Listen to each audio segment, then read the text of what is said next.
कौन है जो मेरे बारे में जानता नहीं, पर वास्तव में मैं हूं क्या?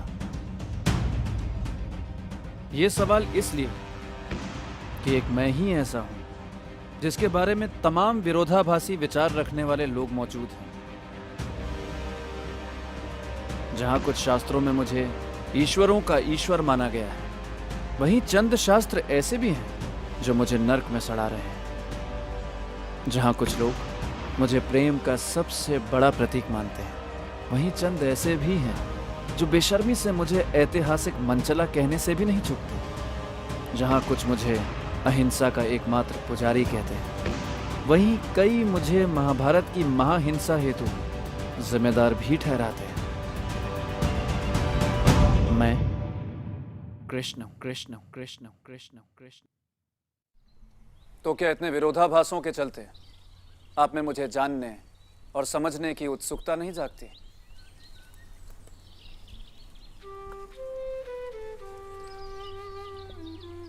यह सवाल इसलिए कि सर्वाधिक लोकप्रिय होने के बावजूद मेरे बारे में सिवाय हवाई बातों के कोई कुछ नहीं जानता। और कई बार मैं स्वयं आश्चर्यचकित हो जाता हूं कि ऐसा क्यों? क्योंकि ये तो सभी जानते हैं कि मैंने एक संघर्षपूर्ण बचपन बिताया था। फिर मैं इस द्वारका जैसी नगरी का राजा कब, वो कैसे बना? सब जानते हैं कि मुझे राधा से कितना प्यार था।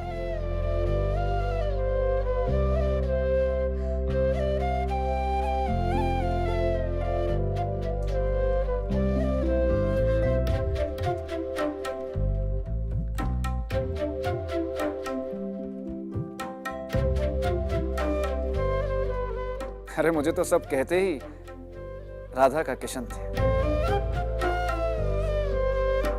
और गलत भी क्या था? अरे कृष्ण था ही राधा का दीवाना।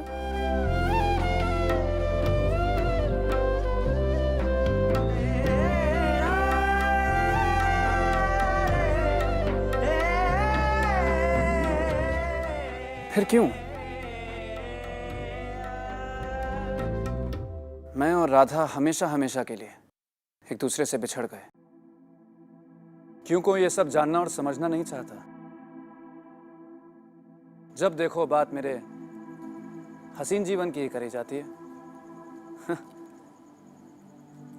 जबकि मेरा बचपन ही नहीं, पूरा जीवन मौत के साए में कटा था। पर मैं था। भला मौत की क्या बिसात जो मेरी मर्जी के बगैर मुझे छू तक पाए। मेरी संघर्ष क्षमता की चर्चा क्यों नहीं होती, जबकि मेरा पूरा बचपन आर्थिक संकटों से जूझते जूझते गुजरा। पूरा जीवन मौत को मात देते देते बीता। और तरह तरह के इल्जाम तो मुझ पर जीवन भर लगाए जाते रहे। द्रौपदी ने अपने पुत्रों के मौत का जिम्मेदार मुझे ठहराया, तो गांधारी ने भी अपने पुत्रों की मौत हेतु मुझे ही जिम्मेदार ठहराया। यहां तक कि मेरी प्यारी पत्नी सत्यभामा ने भी मुझ पर अपने पिता सत्यजीत की मणि चुराने का आरोप लगाया। और मेरे सबसे अजीज मेरे भाई बलराम ने भी मुझ पर 6 मन तक मणि चुराने व उस हेतु एक मासूम शतधन्वा की हत्या का आरोप लगाया। वही जीवन की बात करूं तो उसने भी तरह तरह के खेल दिखाने में कभी कोई कमी नहीं रखी। मेरे पहले पुत्र प्रद्युम्न का पैदा होते ही शम्रासुर नामक राक्षस ने अपहरण कर लिया। और जब वो लौटा भी तो अपने से उम्र में काफी बड़ी, वो भी एक राक्षसी मायावती के साथ। और क्या कहूं, मेरे ना जाने कितने पुत्र व पौत्र मेरी ही आंखों के सामने लड़ते लड़ते मारे गए। और द्वारका वासियों का यही संघर्ष यादवस्थली के नाम से मशहूर है। तभी तो मैं कहता हूं, भले ही मैं सबसे ज्यादा लोकप्रिय हूं, परंतु उसका फायदा क्या? ना तो आप मेरे संघर्षपूर्ण जीवन के बारे में जानते हैं और ना ही मेरे व्यक्तित्व के बारे में कुछ जानते हैं। खैर, इनमें से कोई भी संकट कभी भी मेरे चेहरे की मुस्कुराहट नहीं छीन पाया। और संघर्षों की बात करूं तो जीवन के हर संघर्ष पर मैंने विजय पाई, फिर चाहे वो सामाजिक हो, पारिवारिक हो, आर्थिक हो या फिर मानसिक। तभी तो मुझे जय श्री कृष्ण कहते हैं। मैं ना तो कभी रोया, ना ही कभी दुखी हुआ, क्योंकि मेरा तो विश्वास ही कर्मों में था और मैंने अपने कर्मों द्वारा ही अपनी किस्मत बनाई। मैं तो वो हूं जिसने मौत की हर साय में भी वंशी बजाई थी। अरे मैं तो वो हूं जो महाभारत हो या फिर यादवस्थली, सबको रास मानकर ही खेला था।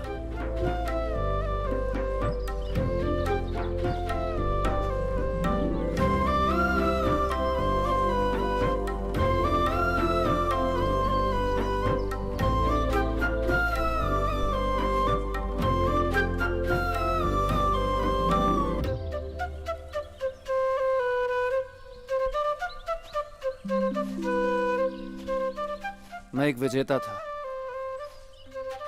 और एक ऐसा ऐतिहासिक विजेता जैसा कोई कभी नहीं हुआ। इतिहास में मैं अकेला हूं जो ज्ञान, ध्यान, कर्म व भक्ति सबके शिखर पर विराजमान हूं।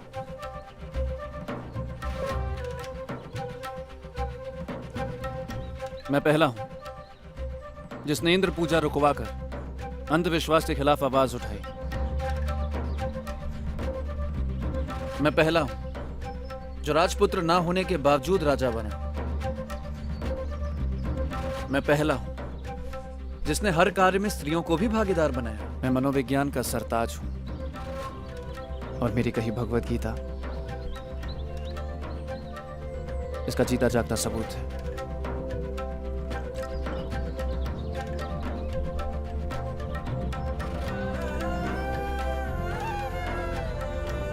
मैं पहला हूं जिसने ज्ञान को विज्ञान से जोड़ा। मैं पहला हूं जिसने मन, जीवन तथा प्रकृति के नियमों की चर्चा की। अरे मैं तो वो हूं जिसे ग्वाला होते हुए 7 राजकुमारियों से विवाह करने का गौरव प्राप्त है। और ये सारी मेरी उपलब्धियां हैं जो मैंने अपने महान कर्मों से हासिल की है। और सच कहूं तो मेरी ये विलक्षण प्रतिभा ही मेरा वास्तविक परिचय है। मेरा मन हो, मेरा जीवन या फिर मेरी कही भगवत गीता, उससे ज्यादा मूल्यवान मनुष्य के पास और कुछ नहीं है।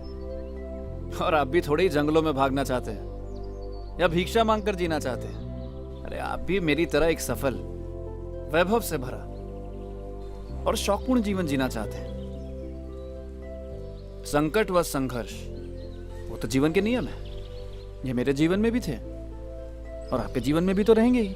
पर फर्क इतना है कि मैंने उन संकटों व संघर्षों पर विजय पाकर सुख और सफलता के शिखर छुए थे और आप उन्हीं संकटों व संघर्षों से हार मानकर बैठ गए। अब मैंने तो अपने कर्मों से अपनी तकदीर बनाई थी। अब आप भी चाहें तो मुझसे सीखकर अपनी मनचाही तकदीर बना ही सकते हैं। और यही मेरी कही गीता का सार भी था। तेरे जीवन का है कर्मों से नाता, तू ही है तेरा भाग्य विधाता। सो मुझे जानकर व समझकर तथा मेरी मनोवैज्ञानिक यात्रा पढ़कर अपनी इच्छा अनुसार अपना भाग्य रचने की क्षमता पाओ। क्योंकि मेरा जीवन पढ़ते पढ़ते ही आप मन की गहराई, जीवन की ऊंचाई तथा अपनी भाग्य की सच्चाई के साथ साथ समय व प्रकृति के तमाम नियमों को भी समझने लग जाएंगे। और ऐसे में आपको अपना भाग्य विधाता बनने से कोई नहीं रोक सकता। निवेदन बस एक, मुझ जैसे कर्मवीर को भाग्य के साथ जोड़कर मेरी महान उपलब्धियों को छोटा ना करें। मुझे हवाई या जादुई बनाकर अपने से दूर ना करें,